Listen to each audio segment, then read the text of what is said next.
Chapter 11. The Nine Situations.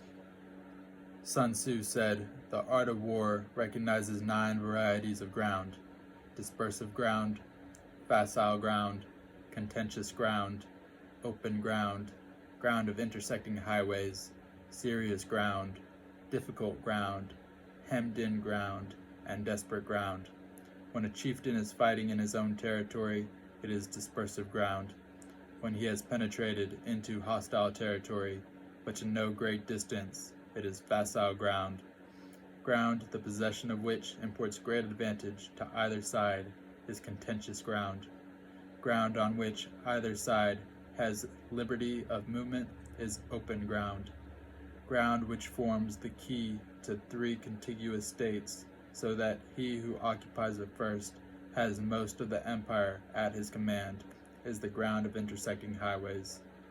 When an army has penetrated into the heart of hostile country, leaving a number of fortified cities in its rear, it is serious ground. Mountain forest, rugged steeps, marshes, and fens, all country that is hard to traverse, this is difficult ground. Ground which is reached through narrow gorges, and from which we can only retire by tortuous pass, so that a small number of the enemy would suffice to crush a large body of our men, this is hemmed-in ground. Ground on which we can only be saved from destruction by fighting without delay is desperate ground. On dispersive ground, therefore, fight not. On facile ground, halt not. On contentious ground, attack not. On open ground, do not try to block the enemy's way. On ground of intersecting highways, join hands with your allies. On serious ground, gather in plunder. In difficult ground, keep steadily on the march. On hemmed-in ground, resort to stratagem. On desperate ground, fight. Those who were skillful leaders of old knew how to drive a wedge between the enemy's front and rear, to prevent cooperation between his large and small divisions, to hinder the good troop from rescuing the bad, the officers from rallying their men. When the enemy's men were scattered, they prevented them from concentrating. Even when their forces were united, they managed to keep them in disorder. When it was to their advantage, they made a forward move. When otherwise, they stopped still. If asked how to cope with a great host of the enemy in orderly array and on the point of marching to the attack, I should say, begin by seizing something which your opponent holds dear. Then he will be amenable to your will. Rapidity is the essence of war. Take advantage of the enemy's unreadiness. Make your way by unexpected routes and attack unguarded spots.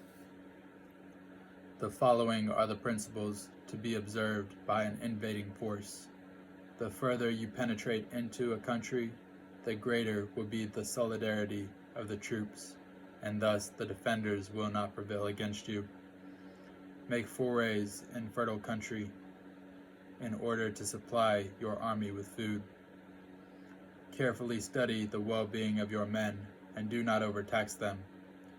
Concentrate your energy and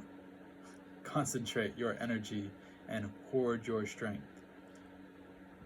Keep your army continually on the move and devise unfathomable plans. Throw your soldiers into positions whence there is no escape, and they will prefer death to flight. If they will face death, there is nothing that they may not achieve. Officers and men alike will put forth their uttermost strength. Soldiers, when in desperate straits, lose the sense of fear. If there is no place of refuge, they will stand firm. If they are in the heart of a hostile country, they will show a stubborn front. If there is no help for it, they will fight hard. Thus, without waiting to be marshaled, the soldiers will be constantly on the qui vive, on alert. Without waiting to be asked, they will do your will. Without restrictions, they will be faithful. Without giving orders, they can be trusted. Prohibit the taking of omens, and do away with superstitious doubts. Then, until death itself comes, no calamity need be feared. If our soldiers are not overburdened with money, it is not because they have a distaste for riches. If their lives are not unduly long, it is not because they are disinclined to longevity. On the day they are ordered out to battle, your soldiers may weep, those sitting up bedewing their garments, and those laying down letting their tears run down their cheeks. But let them once be brought to bay, and they will display the courage of a Chu or a Kai. The skillful tactician may be likened to that of Shui Jan. Now, the Shui Jan is a snake that is found in the Chang Mountains. Strike at its head, and you will be attacked by its tail. Strike at its tail, and you will be attacked by its head. Strike at its middle, and you will be attacked by the head and tail both. Asked if an army can be made to imitate the Shui Jan, I should answer yes, for the men of Wu and the men of Ye are enemies. Yet, if they are crossing a river in the same boat and are caught by a storm, they will come to each other's assistance, just as the left hand helps the right. Hence, it is not enough to put one's trust in the tethering of horses and the burying of chariot wheels in the ground.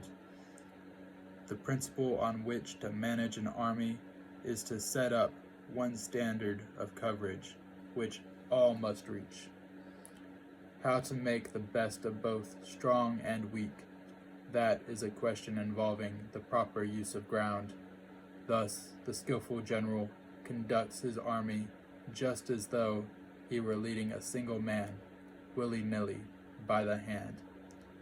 It is the business of a general to be quiet, and thus ensure secrecy, upright and just, and thus maintain order. He must be able to mystify his officers and men by false reports and appearances, and thus keep them in total ignorance. By altering his arrangements and changing his plans, he keeps the enemy without definite knowledge. By shifting his camp and taking circuitous routes, he prevents the enemy from anticipating his purpose. At the critical moment, the leader of an army acts like one who has climbed up a height and then kicks away the ladder behind him. He carries his men deep into hostile territory before he shows his hand. He burns his boats and breaks his cooking pots like a shepherd driving a flock of sheep. He drives his men this way and that, and none knows whither he is going. To muster his host and bring it into danger, this may be termed the business of the general. The different measures suited to the 9 varieties of ground, the expediency of aggressive or defensive tactics, and the fundamental laws of nature. These are things that must most certainly be studied. When invading hostile territory, the general principle is that penetrating deeply brings cohesion. Penetrating but a short way means dispersion. When you leave your own country behind and take your army across neighborhood territory, you find yourself on critical ground. When there are means of communication on all 4 sides, The ground is one of intersecting highways. When you penetrate deeply into a country, it is serious ground. When you penetrate but a little way, it is facile ground. When you have the enemy's strongholds on your rear and narrow passes in front, it is hemmed-in ground. When there is no place of refuge at all, it is desperate ground. Therefore, on dispersive ground, I would inspire my men with unity of purpose. On facile ground, I would see that there is close connection between all parts of my army. On contentious ground, I would hurry up my rear. On open ground, I would keep a vigilant eye on my defenses. On ground of intersecting highways, I would consolidate my alliances. On serious ground, I would try to ensure a continuous stream of supplies. On difficult ground, I would keep pushing on along the road. On hemmed-in ground, I would block any way of retreat. On desperate ground, I would proclaim to my soldiers the hopelessness of saving their lives, for it is the soldier's disposition to offer an obstinate resistance when surrounded, to fight hard when he cannot help himself, and to obey promptly when he has fallen into danger. We cannot enter into alliance with neighboring princes until we are acquainted with their designs. We are not fit to lead an army on the march unless we are familiar with the face of the country, its mountains and forests, its pitfalls and precipices, its marshes and swamps. We shall be unable to turn natural advantages to account unless we make use of local guides. To be ignored by any one of the following 4 or 5 principles does not befit a warlike prince. When a warlike prince attacks a powerful state, his generalship shows itself in preventing the concentration of the enemy's forces. He overawes his opponents, and their allies are prevented from joining against him. Hence, he does not strive to ally himself with all and sundry.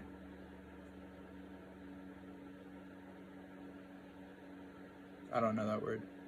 Nor does he foster the power of the other states. He carries out his own secret designs, keeping his antagonist in awe. Thus, he is able to capture their cities and overthrow their kingdoms. Bestow rewards without regard to rule. Issue orders without regard to previous arrangements, and you will be able to handle a whole army as though you had to do with but a single man. Confront your soldiers with the deed itself. Never let them know your design. When the outlook is bright, bring it before their eyes, but tell them nothing when the situation is gloomy. Place your army in deadly peril, and it will survive. Plunge it into desperate straits, and it will come off in safety.